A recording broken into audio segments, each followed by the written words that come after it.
From translation, RSV, Revised Standard Version, this 258th day of the year. Today we are reading passages Daniel 1 through 3. Daniel chapter 1, verses 1 to 21. In the 3rd year of the reign of King Jehoiakim of Judah, Nebuchadnezzar king of Babylon came to Jerusalem and besieged it. And the Lord gave Jehoiakim king of Judah into his hand, with some of the vessels of the house of God. And he brought them to the land of Shinar, to the house of his God, and placed the vessels in the treasury of his God. Then the king commanded Ashpenaz, his chief eunuch, to bring some of the Israelites, some of the king's descendants, and some of the nobles, young men without blemish, of good appearance, and skillful in all wisdom, endowed with knowledge, understanding, and proficiency, and such as had ability to serve in the king's palace, and to be taught the letters and language of the Chaldeans. The king assigned them a daily ration of food and wine from the king's table. They were to be educated for 3 years, and at the end of that time, they were to stand before the king. Among these were Daniel, Hananiah, Mishael, and Azariah of the people of Judah. And the chief of the eunuchs gave them names. Daniel he called Belteshazzar, Hananiah he called Shadrach, Mishael he called Meshach, and Azariah he called Abednego. But Daniel resolved that he would not defile himself with the king's food, or with the wine which he drank. Therefore he asked the chief of the eunuchs to allow him not to defile himself. And God gave Daniel favor and compassion in the sight of the chief of the eunuchs. And the chief of the eunuchs said to Daniel, I fear my lord the king, who has appointed your food and your drink. For why should he see that you are in poorer condition than the other youths of your age, so that you would endanger my head with the king? Then Daniel said to the steward, whom the chief of the eunuchs had assigned to Daniel, Hananiah, Mishael, and Azariah, test your servants for 10 days. Let us be given vegetables to eat and water to drink. Then let our appearance and the appearance of the youths who eat the king's food be observed by you, and see how they fare, and deal with your servants according to what you see. So he listened to them in this matter, and tested them for 10 days. At the end of 10 days it was seen that they were better in appearance, and fatter in flesh than all the youths who had eaten the king's food. So the steward took away their food and the wine they were to drink, and gave them vegetables. As for these 4 youths, God gave them learning and skill in all literature and wisdom, and Daniel had understanding in all visions and dreams. At the end of the time, when the king had commanded that they should be brought in, the chief of the eunuchs brought them in before Nebuchadnezzar. And the king spoke with them, and among them all, none was found like Daniel, Hananiah, Mishael, and Azariah. Therefore they stood before the king, and in every matter of wisdom and understanding, which the king inquired of them, he found them 10 times better than all the magicians and enchanters who were in all his kingdom. And Daniel was there until the 1st year of King Cyrus. Daniel chapter 2, verses 1 to 49. In the 2nd year of the reign of Nebuchadnezzar, Nebuchadnezzar had dreams, and his spirit was troubled, and his sleep left him. Then the king commanded that the magicians, the enchanters, and the sorcerers, and the Chaldeans be summoned to tell the king his dreams. So they came in and stood before the king. And the king said to them, I had a dream, and my spirit is troubled to know the dream. Then the Chaldeans answered in the presence of the king, No man on earth can interpret the king's dream, or can tell what it is. I, Nebuchadnezzar, your servant, have had a dream, and it has left me troubled and disturbed. The king said to the wise men, I will give you a reward and honors if you can tell me what the dream was and its interpretation. But if you do not tell me what the dream was and its interpretation, you shall be torn limb from limb, and your houses shall be laid in ruins. So they replied, Let the king tell his servants the dream, and we will show its interpretation. The king replied, I know with certainty that you are trying to gain time, because you see that my word is firm. You know that my word will be confirmed, or else you shall be punished. Continue to try to deceive me, and perhaps you will succeed. But tell me the dream, and I shall know that you can show me its interpretation." The wise men replied, "Let the king recount his dream to his servants, and we will show its interpretation. But if the king does not tell us the dream, we will be punished, and there will be no one to blame." The king said to them, "The thing has been fixed. I know that you are trying to gain time, because you see that my word is fixed." The king said to them, "I will give you another chance if you will tell me the dream and its interpretation." And they replied, "Let the king tell his servants the dream, and we will show its interpretation." The king was angry and said, "I have a dream that I do not want to forget, and that you have not told me its interpretation." Daniel replied with prudence and discretion, "Arioch, captain of the king's guard, why is the king's wrath so severe?"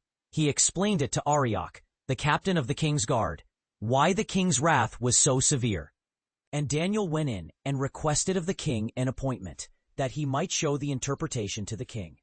Then Daniel went to his house and explained the matter to his friends, Hananiah, Mishael, and Azariah, and told them to seek mercy from the God of heaven concerning this secret, that Daniel and his companions might not perish with the rest of the wise men of Babylon. Then the secret was revealed to Daniel in a vision of the night, and Daniel blessed the God of heaven. Daniel said, "Blessed be the name of God forever and ever, to whom belong wisdom and might. He changes times and seasons. He removes kings and sets up kings. He gives wisdom to the wise and knowledge to those who know understanding. He reveals deep and hidden things. He knows what is in the darkness, and the light dwells with him. To you, O God of my fathers, I give thanks and praise, for you have given me wisdom and strength, and have now made known to me what I asked. For you have made known to me the king's dream and its interpretation." Therefore Daniel went to Arioch, whom the king had appointed to destroy the wise men of Babylon, and said to him, "Do not destroy the wise men of Babylon. Take me before the king, and I will show him the interpretation." Then Arioch quickly brought Daniel before the king and said to him, "I have found among the exiles from Judah a man who can tell the king the interpretation of his dream." The king said to Daniel, whose name was Belteshazzar, "Are you able to tell me the dream that I have seen and its interpretation?" Daniel answered the king, "No wise men, enchanters, magicians, or astrologers can show to the king the dream that he has seen. But there is a God in heaven who reveals secrets, and he has made known to King Nebuchadnezzar what will be in the latter days. As for you, O king, your dream and the visions of your head as you lay in bed are these. Your head, while you were on your bed, saw a great image, mighty and of great brightness. It stood before you, and its appearance was frightening. As for you, O king, you saw a dream that revealed what is now being done. And he who reveals secrets has made known to you what is to be. But as for me, not because of any wisdom that I have, more than all the living has this secret been revealed to me, but because you, O king, know what is in your heart, and that I wished to reveal it to you. You, O king, saw, and behold, a great image. The head of this image was of gold, its breast and arms of silver, its belly and thighs of bronze, its legs of iron, its feet partly of iron and partly of clay. As you looked, a stone was cut out, not by hands, and it struck the image on its feet, which were of iron and clay, and broke them in pieces. Then the iron and the clay, the bronze and the silver and the gold, were all broken in pieces, and became like the chaff of the summer threshing floors, and the wind carried them away, so that not a trace of them could be found. But the stone that struck the image became a great mountain and filled the whole earth. This was the dream. Now we will tell the king its interpretation. You, O king, the King of kings, to whom the God of heaven has given the kingdom, the power, and the might, and the glory, and into whose hand he is given, wherever they dwell, the children of men, the beasts of the field, and the birds of the heavens, making you ruler over them all. You are the head of gold. Another kingdom inferior to you shall rise after you, and yet a third kingdom of bronze, which shall rule over all the earth. And there shall be a fourth kingdom, strong as iron, just as iron breaks to pieces and shatters all things. And like iron that crushes, it shall break and crush all these. And as you saw the feet and toes, partly of potter's clay and partly of iron, it shall be a divided kingdom. But some of the hardness of iron shall be in it, just as you saw iron mixed with the soft clay. And as the toes of the feet were partly iron and partly clay, so the kingdom shall be partly strong and partly brittle. And just as you saw iron mixed with soft clay, so they shall mix themselves in marriage, but they shall not adhere one to another, just as iron does not mix with clay. And in the days of those kings, the God of heaven will set up a kingdom that shall never be destroyed, nor shall its sovereignty be left to another people. Just as you saw a stone was cut from a mountain not by hands, and it broke in pieces the iron, the bronze, the clay, and the silver, and the gold. A great God has made known to the king what shall be after this. Then King Nebuchadnezzar fell upon his face and worshipped Daniel, and commanded that an offering and incense be made to him. The king answered Daniel and said, "Truly your God is the God of gods, and the Lord of kings, and a revealer of secrets. Since you have been able to reveal this secret." Then the king gave Daniel high honors and many gifts, and made him ruler over the whole province of Babylon, and chief of the trustees over all the wise men of Babylon. Daniel made a request of the king, and he appointed Shadrach, Meshach, and Abednego over the affairs of the province of Babylon. But Daniel remained at the king's court. Daniel chapter 3, verses 1 to 30. King Nebuchadnezzar made a golden image whose height was 60 cubits, and its breadth 6 cubits. He set it up on the plain of Dura in the province of Babylon. And the king commanded to gather the satraps, the prefects, and the governors, the counselors, the treasurers, the justices, the magistrates, and all the officials of the provinces to come to the dedication of the image which King Nebuchadnezzar had set up. So the satraps, the prefects, and the governors, the counselors, the treasurers, the justices, the magistrates, and all the officials of the provinces gathered for the dedication of the image which King Nebuchadnezzar had set up, and they stood before the image which Nebuchadnezzar had set up. Then a herald cried aloud, "To you it is commanded, O peoples, nations, and languages, that when you hear the sound of the horn, pipe, lyre, trigon, harp, dulcimer, and every kind of music, you shall fall down and worship the golden image that King Nebuchadnezzar has set up. Whoever does not fall down and worship shall immediately be cast into a burning, fiery furnace." Therefore, when all the peoples, nations, and languages heard the sound of all the music, all the peoples, nations, and languages fell down and worshipped the golden image which King Nebuchadnezzar had set up. Therefore, certain Chaldeans came forward and accused the Jews. They said to King Nebuchadnezzar, "O king, live forever. You, O king, have made a decree that every man who hears the sound of the horn, pipe, lyre, trigon, harp, dulcimer, and every kind of music shall fall down and worship the golden image. And whoever does not fall down and worship shall be cast into a burning fiery furnace. There are certain Jews whom you have appointed over the affairs of the kingdom of Babylon, Shadrach, Meshach, and Abednego. These men, O king, pay no attention to you. They do not serve your gods or worship the golden image which you had set up." Then Nebuchadnezzar, in furious rage, commanded that Shadrach, Meshach, and Abednego be brought in. So they were brought before the king. Nebuchadnezzar said to them, "Is it true, Shadrach, Meshach, and Abednego, that you do not serve my gods or worship the golden image which I have set up? Now if you are ready, when you hear the sound of the horn, pipe, lyre, trigon, harp, dulcimer, and every kind of music, to fall down and worship the image which I have made, well and good. But if you do not worship, you shall immediately be cast into a burning fiery furnace.